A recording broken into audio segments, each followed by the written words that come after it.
चलिए,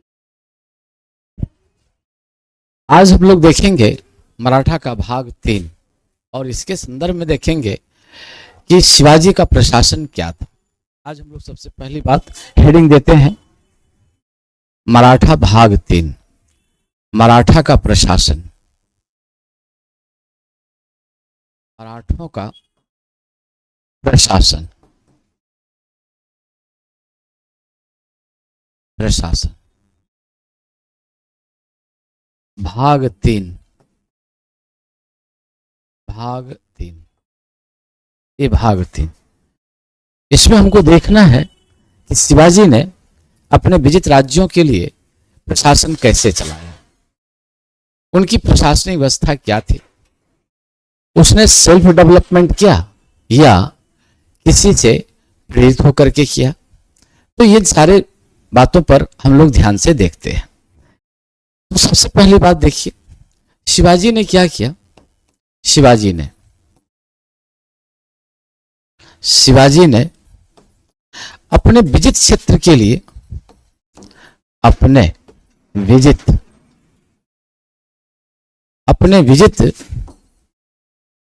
क्षेत्र के लिए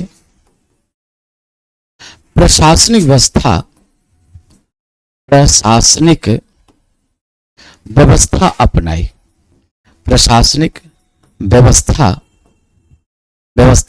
अपनाई। प्रशासनिक व्यवस्था अपनाई। इनका मानना था कि जिन क्षेत्रों को मैंने जीता है उस क्षेत्र की प्रशासनिक व्यवस्था कैसे संचालित की जाएगी, राजस्व कहां से आएगा, प्रशासन कैसे चलेगा, सैन्य विभाग कैसा होगा, कर विभाग कैसा होगा, नियम कानून किस आधार पर संचालित किए जाएंगे, इन सारे चीजों पर उन्होंने ध्यान रखा। क्यों? इनको लगता था कि जो मुगल काल की जो प्रशासनिक व्यवस्था है या जो बीजापुर की है, अहमदनगर की है, गोलकुंडा का है, बीदर का है, बरार का है, तो ये सारी जो प्रशासनिक व्यवस्था है उसी की तरह अपने क्षेत्र में भी क्या किया जाए, प्रशासनिक व्यवस्था किया जाए।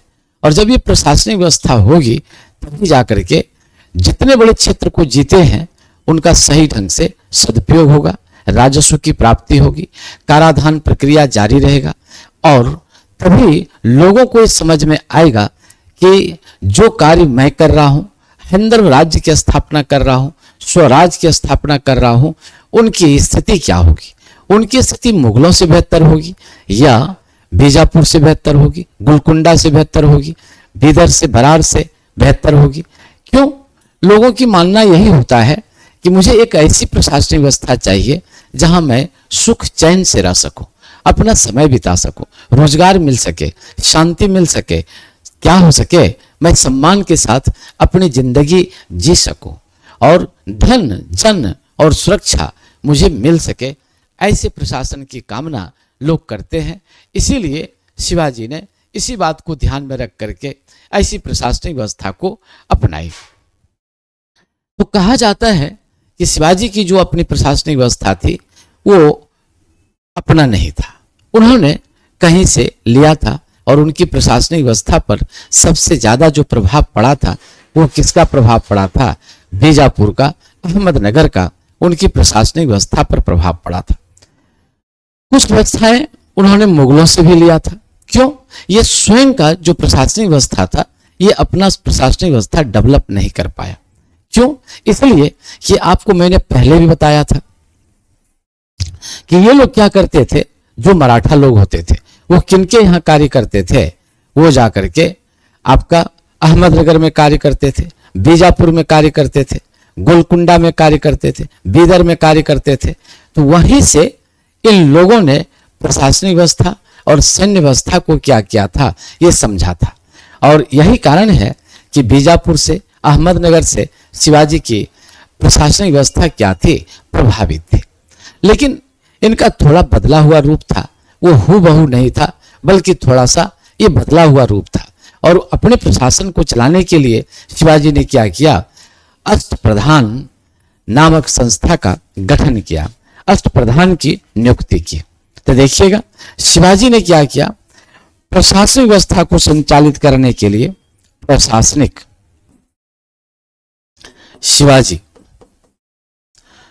शिवाजी ने प्रशासनिक व्यवस्था को संचालित करने के लिए प्रशासनिक व्यवस्था को संचालित करने के लिए संचालित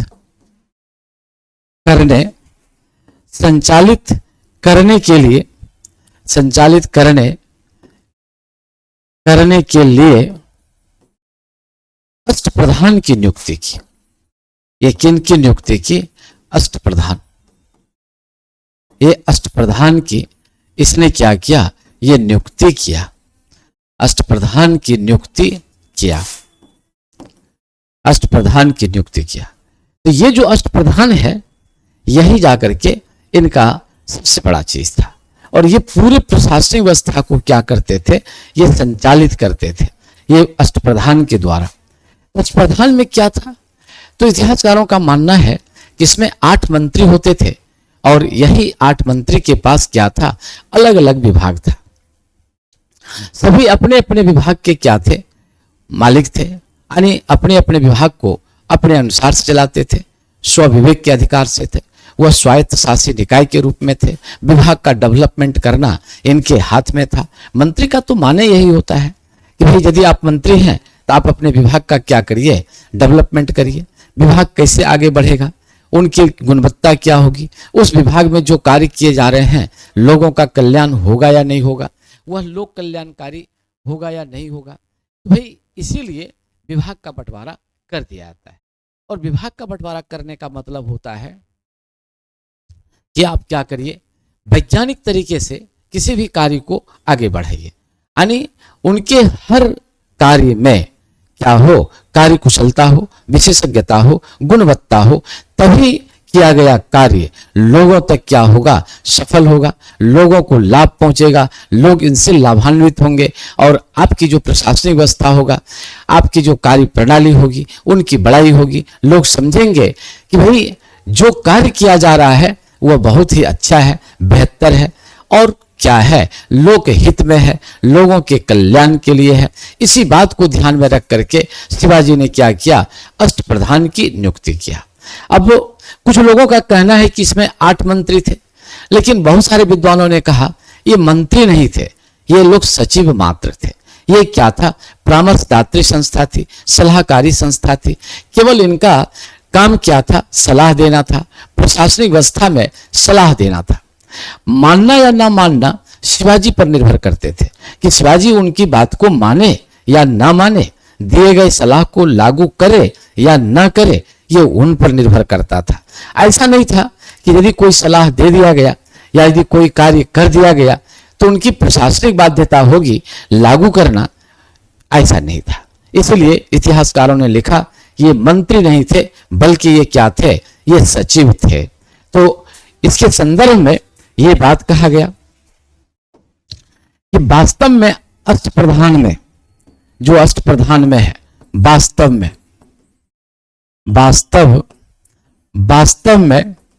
अष्टप्रधान में अष्टप्रधान में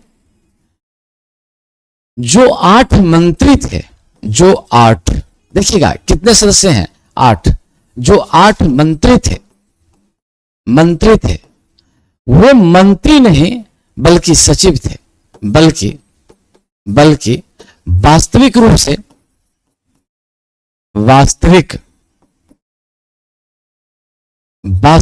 से सचिव थे। देखिएगा इसी जगह हम आपको समझा रहे हैं कि सचिव यदि होगा तो केवल सलाह देगा, परामर्श देगा। मानना या ना मानना जो राजा हैं, जो चीफ हैं, जो किंग हैं, उन पर निर्भर करेगा। लेकिन यदि मंत्री कोई होगा तो आप याद करिए उनको जो विभाग दिया गया है उनको क्या होगा? वह स्वायत्त शासी निकाय होगा। उनके विभाग के डेवलपमेंट के लिए उनको क्या करना पड़ेगा? कार्य करना पड़ेगा।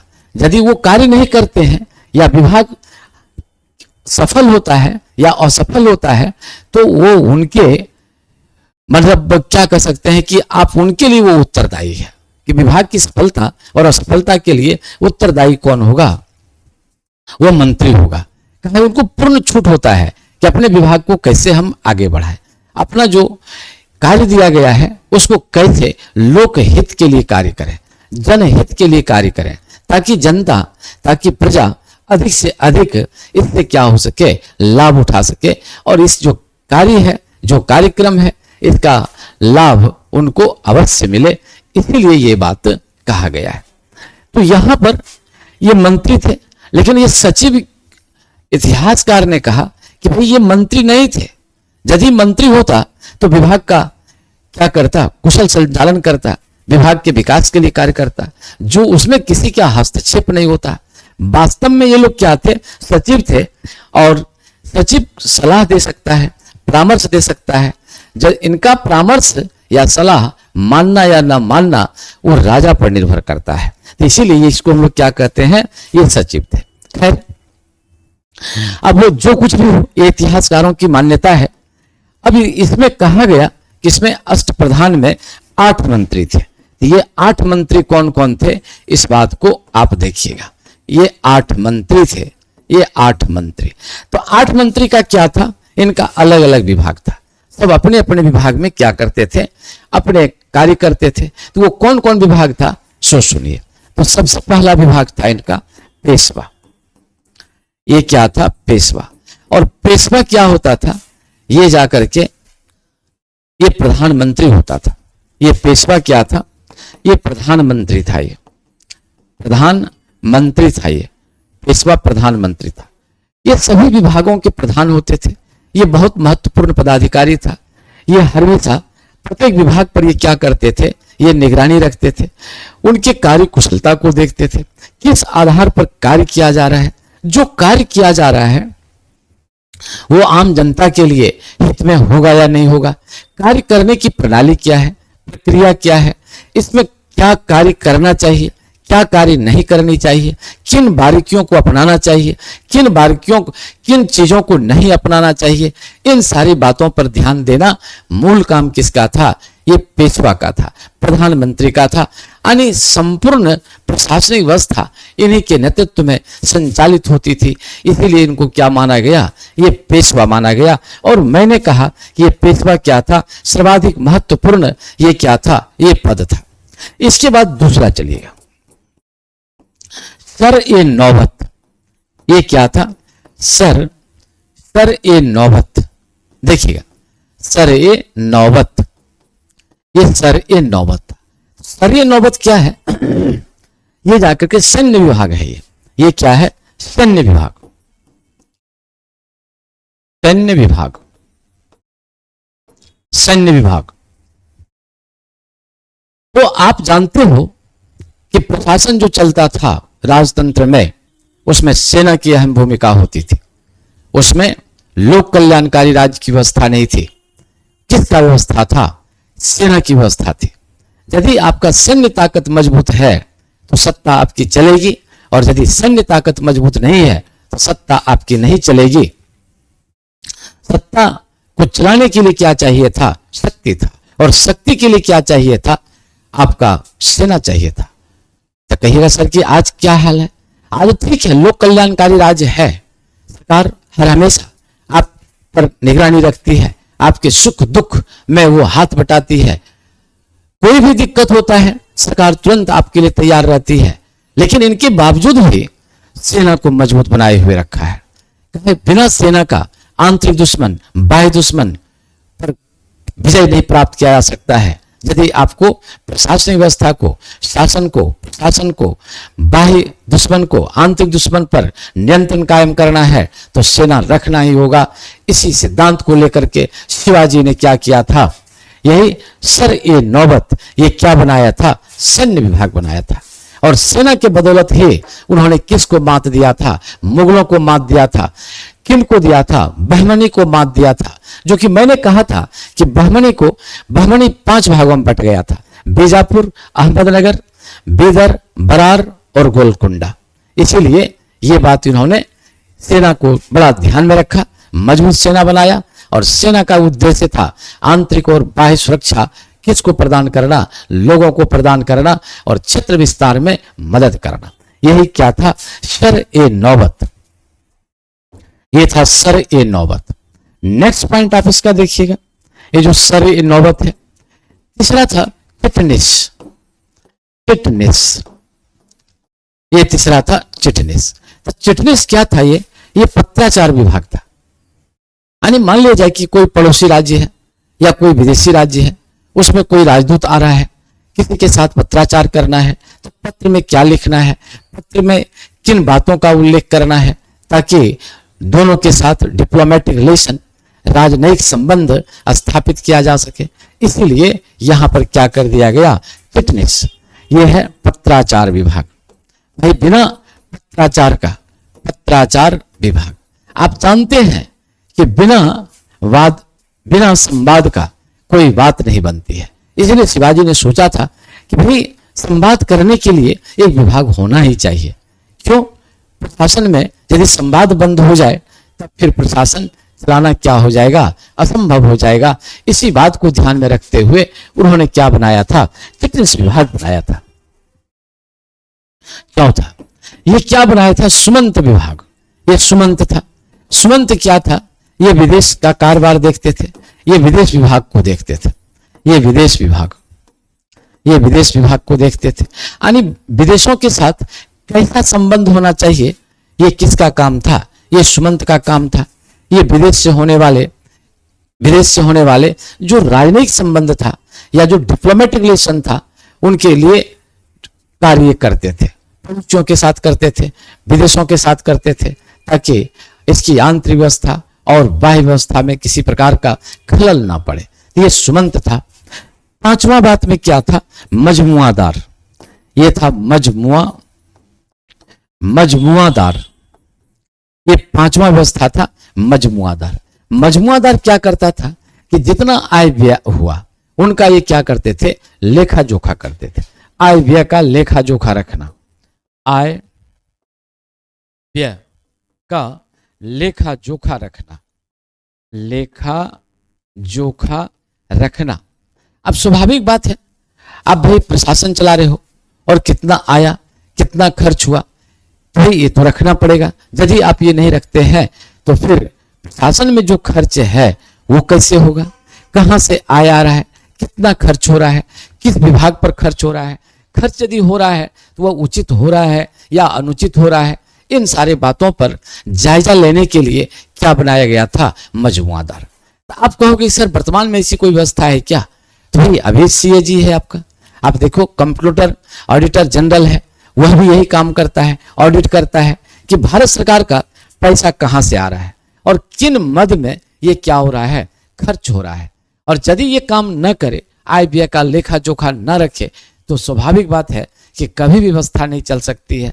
कहे व्यवस्था को चलाने के लिए क्या चाहिए, पैसा चाहिए, मनी चाहिए, राजस्व चाहिए। और यदि पैसा ही नहीं है तो फिर कोई व्यवस्था नहीं चलती है, ना तो समाज कल्याण हो सकता है, ना तो कोई सुधार हो सकता है, ना कोई व्यवस्था चल सकता है। इसलिए पैसा बहुत अहम है। बिना पैसे का कुछ भी सोचना वह केवल क्या हो जाएगा, कल्पना होगा, कोरी कल्पना होगी, धरातल पर कुछ नहीं आने वाला है।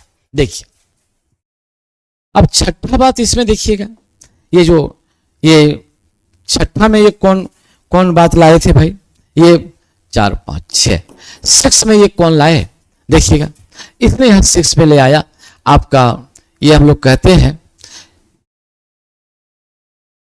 वकाया नविश। ये क्या है, वकाया नविश। ये वकाया नविश था, ये क्या था, ये गुप्तचर विभाग था। ये गुप्तचर विभाग था, ये गुप्तचरी का कार्य करते थे। स्वाभाविक बात है, आप प्रशासन चला रहे हो, आप शासनिक व्यवस्था चला रहे हो, आपका क्षेत्र विस्तार है, और यदि आपका गुप्तचर मजबूत ना हो तो भाई वो प्रशासन क्या हो जाएगा, फेल कर जाएगा। कभी भी दुश्मन, आंतरिक दुश्मन या बाह्य दुश्मन आपके खिलाफ षड्यंत्र रच सकता है, आपकी सत्ता को क्या कर सकता है, नष्ट नाबूद कर सकता है, आपकी व्यवस्था को क्या कर सकता है, समाप्त कर सकता है, पूरी प्रशासनिक व्यवस्था को तहस नहस कर सकता है। इसलिए शिवाजी ने कहा कि नहीं, बिना गुप्तचर का प्रशासनिक व्यवस्था संभव नहीं है। केवल शिवाजी की ही बात मैं नहीं कर रहा हूं, आप कोई भी राजतंत्र की व्यवस्था को देखिए, लोकतंत्र की व्यवस्था को देखिए, जनतंत्र की व्यवस्था को देखिए, या कोई भी व्यवस्था को देखिए, वहां गुप्तचर का बड़ा महत्वपूर्ण रोल होता है, बड़ा महत्वपूर्ण रोल अदा करना पड़ता है। बिना गुप्तचरी का शासन व्यवस्था चलाना संभव नहीं है। इसलिए इन्होंने क्या किया, गुप्तचरी व्यवस्था को संचालित किया और गुप्तचर को बढ़िया स्थान दिया, ताकि कोई घटना घटने से पहले जो असामाजिक तत्व है, जो देशद्रोही है, जो देश के खिलाफ कार्य करना चाहता है, उसको धर दबोचा जाए और घटना को अंजाम देने से पहले उसको पुट इनटू जेल, उसको जेल में डाल देना चाहिए। इसी बात को ध्यान में रख करके क्या बनाया था, वकाया नवीस बनाया था, यानी ये गुप्तचर विभाग बनाया था। अब 7वां में आप देखिए, 7वां में कौन सा बनाया गया था, ये था जा करके पुरोहित, हम लोग जिसको कहते हैं पंडित राव। ये क्या थे, पंडित राव, ये पंडित राव थे। तो पंडित राव का मतलब क्या था, ये जा करके क्या थे, ये पुरोहित थे, ये पुरोहित थे। यानी दरबार में कोई भी धार्मिक कार्य हो, कोई भी पुण्य के कार्य हो, तो धर्म संबंधित जो कार्य होगा, पूजा उपासना से संबंधित जो कार्य होगा, वो कौन करेंगे, ये पुरोहित करेंगे। और पुरोहित के कार्य में शिवाजी हस्तक्षेप नहीं करते थे। क्यों, इस विभाग में उनकी जानकारी नहीं थी, इसीलिए ये लोग अपने तरीके से क्या करते थे, कार्य को करते थे, धार्मिक कार्यों को संपन्न करते थे। ये सारा कार्य करते थे, किसके लिए करते थे, देश के यानी साम्राज्य के हित के लिए करते थे। और 8वां आप देखिए, जो 8वां है, वो 8वां में क्या है, इसमें है न्यायाधीश। ये यहाँ पर क्या है, ये है न्यायाधीश। ये न्यायाधीश, इसका काम क्या है कि कोई भी मुद्दा है, वो आंतरिक मुद्दा है या बाह्य मुद्दा है, उन मुद्दों पर ये क्या देते थे, फैसला देते।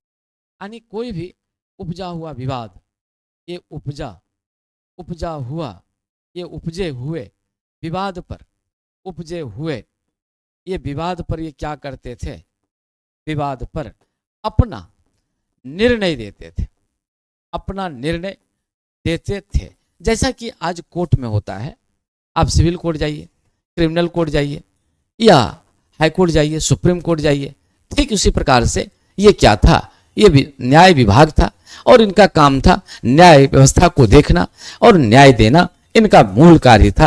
तो इस प्रकार से आपने क्या देखा, अष्टप्रधान में 8 विभाग थे, इसमें 8 मंत्री थे और 8 का क्या था, अपना अपना कार्य था। विभाग का बंटवारा कर दिया गया था, सारे लोग अपने कार्य कर रहे थे और बड़ी अच्छे तरीके से करते थे, तभी तो शिवाजी का साम्राज्य चल सका। यदि ऐसा नहीं होता तो शिवाजी का साम्राज्य क्या हो जाता, समाप्त हो जाता, व्यवस्था नहीं चल पाती, व्यवस्था में धार देने वाला कोई नहीं होता। लेकिन इनके बावजूद भी शिवाजी अपना निगरानी रखते थे। मैंने पहले अभी भी कहा कि भाई ये लोग मंत्री नहीं, वास्तव में ये लोग सचिव थे, परामर्शदात्री। अष्टप्रधान क्या था, परामर्शदात्री संस्था थी, सलाहकारी संस्था थी। इनका बात मानना या न मानना शिवाजी के, महाराज शिवाजी के मन पर निर्भर करता था। लेकिन प्रशासनिक सुविधा के लिए क्या किया था, ये अष्टप्रधान ये बनाया था। तो आपने अष्टप्रधान को क्या किया, समझ लिया। अब देखिए, अब अगला पॉइंट देखिएगा, अब अगला पॉइंट देखिए, शिवाजी ने क्या किया, इस बात को देखिए। अब शिवाजी का मानना था कि बिना सैन्य व्यवस्था का, ये बिना सैन्य व्यवस्था का शासन नहीं चल सकता है, सैन्य व्यवस्था। अब ये सैन्य व्यवस्था पर इन्होंने क्या दिया, ध्यान दिया। क्यों भाई, इसलिए यदि सेना नहीं है तो ताकत नहीं है, और ताकत यदि नहीं है तो आंतरिक विद्रोही, बाह्य विद्रोही और जो दुश्मन हैं वो कभी भी आप पर क्या कर सकता है, हमला कर सकता है, आक्रांता प्रवेश कर सकता है। आंतरिक शक्तियां, आंतरिक विद्रोही शक्तियां दंगा फैला सकता है, आपकी व्यवस्था को विनष्ट कर सकता है। इसी बात को ध्यान में रख करके शिवाजी ने क्या किया, क्या लाया, सैन्य व्यवस्था लाया और बड़ा मजबूत सेना लाया। सेना को उसने क्या कर दिया, 3 पार्ट में बांट दिया। एक क्या कहलाया, पागा सैनिक, एक पहला क्या कहलाया, पागा, दूसरा क्या कहलाया, शिलहदार, शिलहदार, और तीसरा क्या कहलाया, ये तीसरा आपका पैदल, ये तीसरा कहलाया ये पैदल, ये तीसरा है पैदल। पागा, शिलहदार और तीसरा क्या हो गया, पैदल। तो जो पागा है, ये पागा क्या कहता है, ये पागा कौन सा बात कहता है, सो देखिए। तो पागा क्या था, यह नियमित सेना था। ये क्या था, नियमित घुड़सवार सेना था। घुड़सवार, ये नियमित घुड़सवार, ये नियमित घुड़सवार सेना था, एकदम रेगुलर था। और इनका सारा खर्च, साजो सामान का, वर्दी का, हथियार का सारा खर्च कौन करते थे, राज सरकार, यानी कौन करते थे, साम्राज्य करते थे, राजा करते थे। इनका सारा खर्च राजा के द्वारा, राजा के द्वारा इनका सारा खर्च, इनका सारा खर्च ये क्या करते थे, बियर किया जाता था। इनका सारा खर्च उठाया जाता था, इनका सारा खर्च पूरा किया जाता था। किसके द्वारा पूरा किया जाता था, राजा के द्वारा पूरा किया जाता था। और इसी पागा सैनिक को क्या कहा गया है, बरंगीर। याद रखिएगा, कभी कभी पागा के स्थान पर बरंगीर दे दिया जाता है, तो भी ये जो पागा सैनिक है इसी को क्या कहा जाता था, बरंगीर।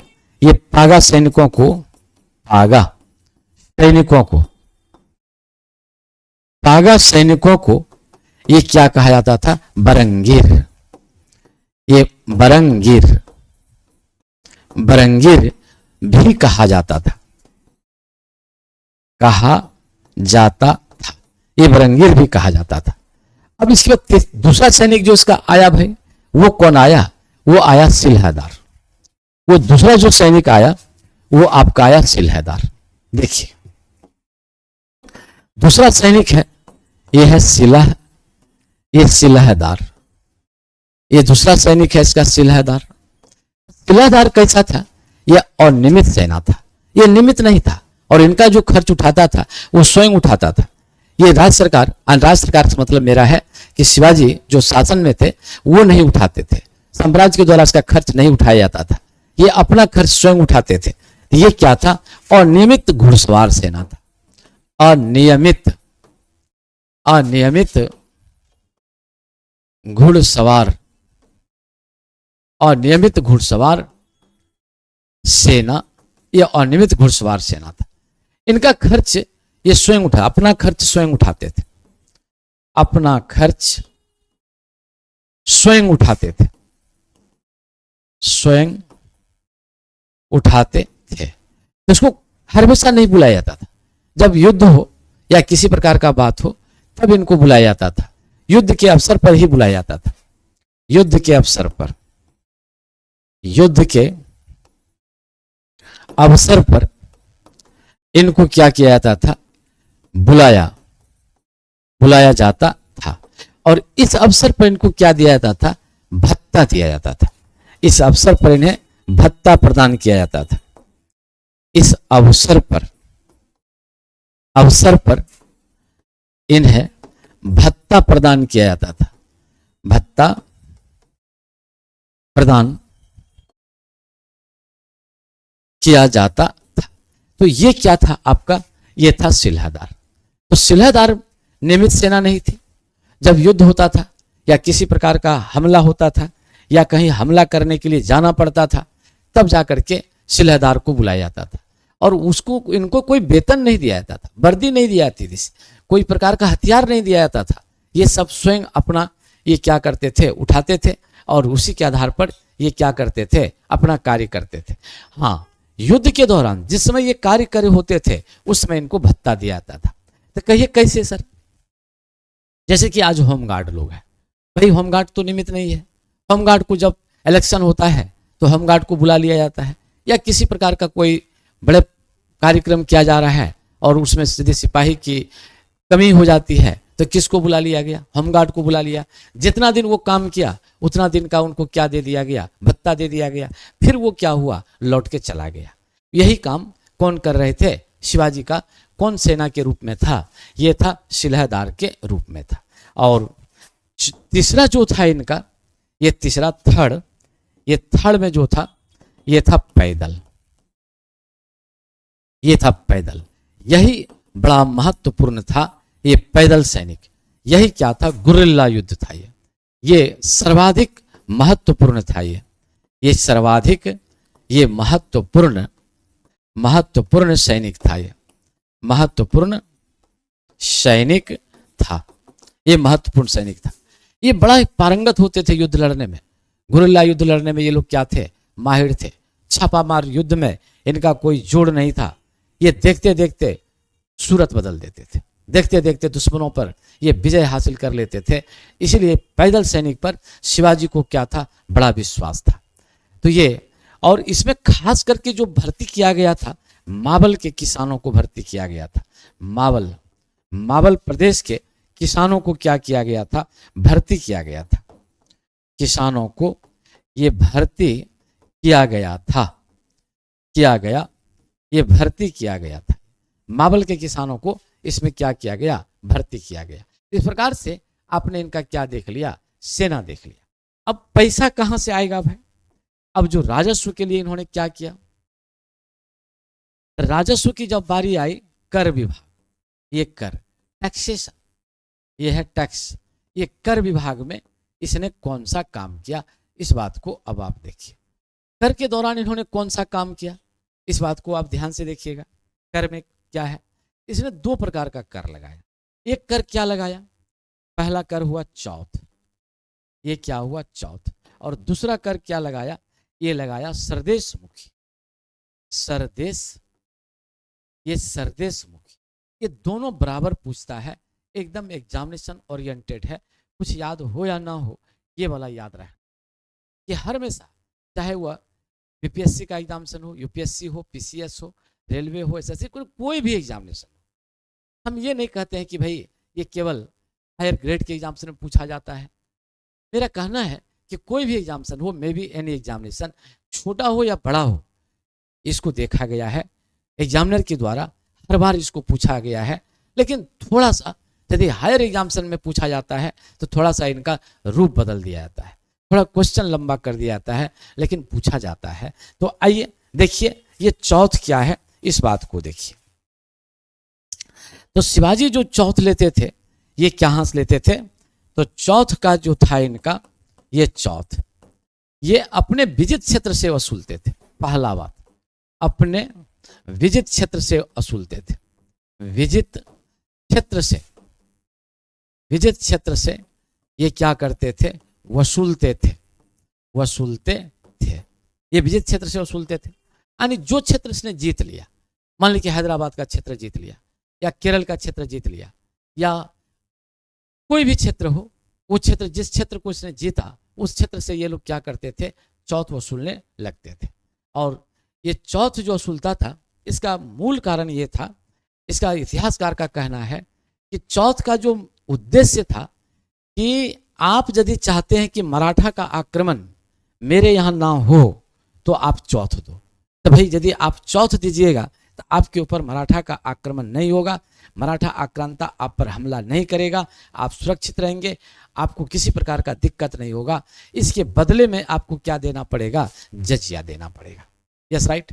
तो ये शिवाजी कहाँ से लेते थे, ये दुश्मन राष्ट्र से लेते थे, पड़ोसी देश से लेते थे, और जिनको ये कहते थे कि भाई आपको मेरे हमला से बचना है तो भाई आपको चौथ। और ये कितना होता था, कुल का 1/4 होता, कुल का, ये कुल का 1/4 भाग होता, 1/4 भाग, ये 4 भाग, यानी 25%। यानी यदि 100 रुपया आपका यदि टोटल में है, राजस्व है, उसमें 25 रुपया आपको किसको दे देना पड़ेगा, चौथ के रूप में दे देना पड़ेगा। इसीलिए इसका नाम क्या रख दिया, चौथ रख। अब सरदेश मुखी, ये कहां से लिया जाता था भाई, ये जो सरदेश मुखी है, ये कहां से लिया जाता था, सरदेश, ये है सरदेश मुखी, ये सरदेश मुखी। तो सरदेश मुखी क्या होता था, ये शिवाजी उस क्षेत्र से लेते थे जिनको ये अपना स्वराज मानते थे, राइट। और ये कितना परसेंट लिया जाता था, ये कुल का 1/10, 1/10 लिया था। कुल का ये कितना लेते थे, 1/10 भाग, 1/10 भाग ये लेते थे। जितना राजस्व आपके पास है, उसका आपको 1/10 भाग किसके रूप में दे देना पड़ेगा, ये सरदेश मुखी के रूप में देना पड़ेगा। और ये किस क्षेत्र से लिया जाता था, शिवाजी जिनको अपना स्वराज कहते थे। शिवाजी, शिवाजी के द्वारा कहे जाने वाले, शिवाजी के द्वारा कहे जाने वाले, कहे जाने वाले स्वराज क्षेत्र से लेते थे, स्वराज क्षेत्र से लेते थे, लेते थे। तो इस प्रकार से इनका क्या था, ये दोनों कर क्या था, बड़ा महत्व।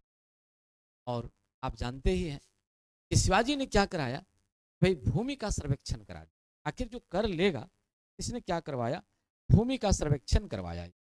ये भूमि का क्या करवाया, सर्वेक्षण करवाया। भूमि के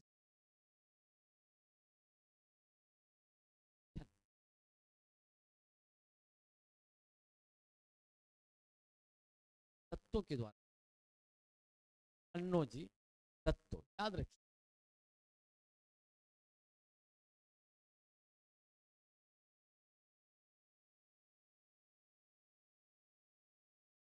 करवाया। राइट,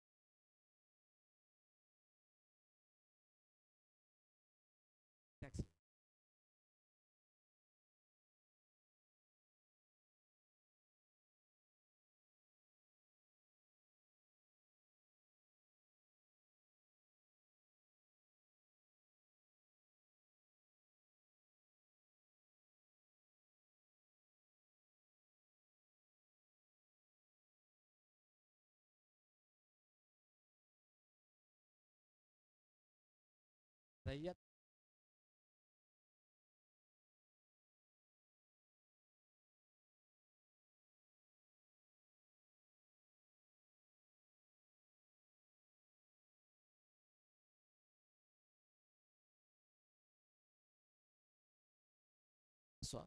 में होती है। जिनमें कि उत्तराधिकारी में कौन थे, संभाजी थे। संभाजी का कोई महत्वपूर्ण कार्य नहीं रहा। संभाजी बहुत बिगड़ेल आदमी। कहा जाता है कि जिस शिवाजी की मृत्यु हो रही थी, उसमें संभाजी का जो इतना बुरा बर्ताव था, इतना बुरा व्यवहार था, गुस्से में आकर के शिवाजी था किले में डाल दिया। जब ये मरे फिर लेकिन औरंगजेब के उनकी औरंगजेब ने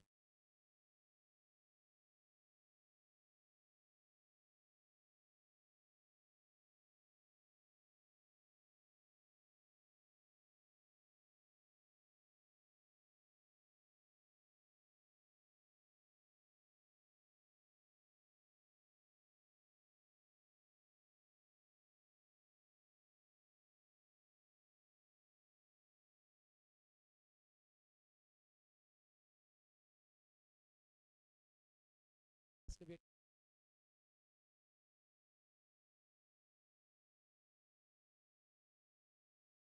राजा राम की पत्नी थी ताराबाई, वही उनकी किनकी संरक्षक,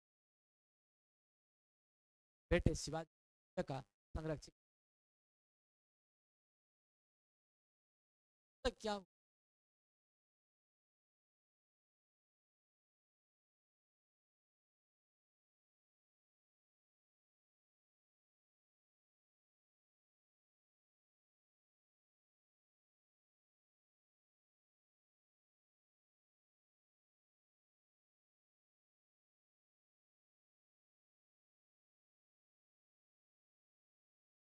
कर रहे थे,